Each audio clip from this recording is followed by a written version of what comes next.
આમાં હું રહેતો તો ગામ પાસે બરાબર. આમાં પછી એ રહેતા તો ઓલીવાડીએ. એ મારો ભાઈ ઈશ્વર મોટો, એ ઓલીવાડી રહેતા ને હું ગામમાં રહેતો હતો.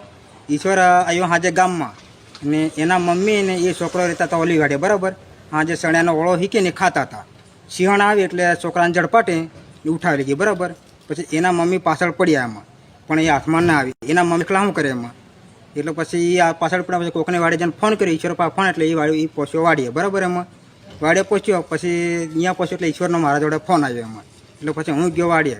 પછી એમાં કમસે કમ વધારે તો નહીં 200 મીટર જેટલો ખેતર દૂર હતું બાજરાનું.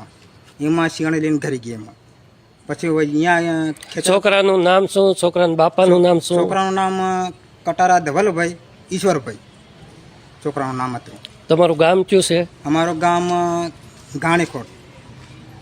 આ ક્યાં ગામે આ બનાવ બન્યો છે? મણાવા ગામ. માણાવા ગામ. કેટલા વાગે બન્યું? કેટલા વાગ્યા? લગભગ 7:30 કે 7:30-8ના ગાળામાં એટલામાં હે લગભગ. ઓકે. ઓકે.